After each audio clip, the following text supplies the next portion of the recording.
What's up, guys? It's Tyler here, and today I'm bringing you my Winston guide. That's my third guy on the channel, and he's one of the heroes I'm going to be playing for Season 3. I know I played a lot of Ryan Season 2, and Ryan is one of my favorites, and he's the other main tank, but I'm going to be trying to play a lot more Winston, and that's because of the heroes that are really strong this season, i.e. Soldier and Pharah, who can just melt Ryan's shield. So to kind of counter them, which is one of the main points of playing Winston here, is I'm going to be picking a lot more Winston, I think, in games, because he can focus down them, and he can jump on them, and he can cause havoc and distract them from doing their real damage at the rest of my enemy team. So he's a main tank because he wants to take the focus of the damage, and that's the main point with Winston, is you want to just jump in, you want to drop your barrier shield, and you want to focus someone down. And that's the main point. He's more of a distraction, he has to be at close range, but your team can really help you become a huge threat to the enemy team. But we'll get into that in a second. So with Winston, target prioritization and knowing who to jump at is the most important thing. You don't want to jump at the wrong people, and you don't want to jump and then get confused. You want to jump at somebody and try to kill them. Healers and squishies in the back, priority number one. If they have a Mercy, you want to kill her, and that's the main thing. You're mostly playing him on attack, and their defending heroes like a huge res is really dangerous, or a huge Ana ult is nano boost is really dangerous. You want to jump at them and you want to kill them. And of course, if you trade 1-for-1, you have great respawn advantage, and that's the main thing. And even on defense, which is a little harder to play on, which is the biggest struggle for Winston players, if you trade 1-for-1, it's a lot less effective, but most healers don't have movement speed abilities except for Lucio, so one Winston jump can get you right back into the fight in about the same amount of time like a healer can. So that's something. On defense, you can be very viable on defense with him, and a lot of the same principles apply. You essentially want to go in, you want to distract their DPS guarding the healers, and you want to, instead of shooting at your team, you want them to be shooting at you, and you want to take out a healer, because if the healers aren't healing the front lines, and if the healers are dead, they're just not doing healing, and that allows the rest of your team to clean up. So while you're not going insane, like some other tanks can, like Zarya, D.Va, and even Ryan, where you're right in the middle of the enemy team, you are a huge important point, and you are a huge threat to the healers.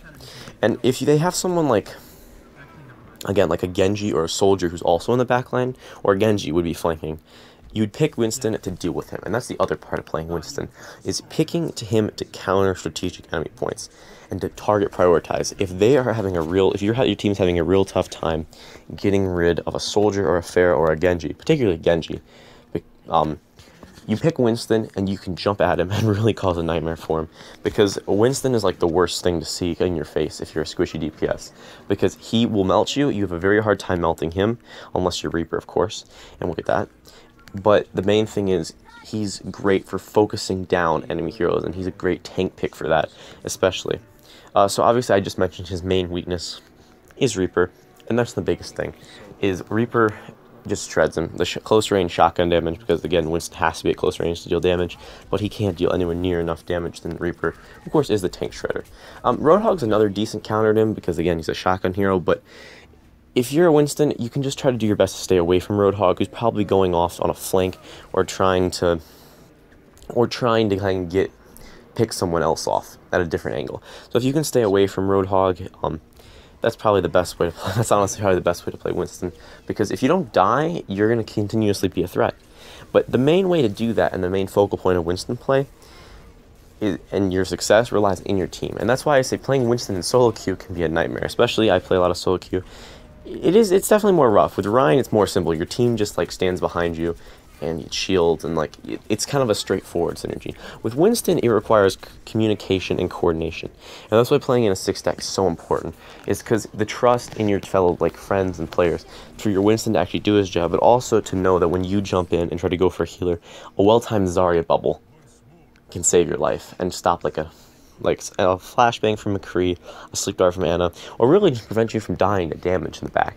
And that's the main thing, is playing Winston with healers that are focusing on you, like an Ana who's shooting you from a distance, playing them with a Zarya, and having a team that initiates with you.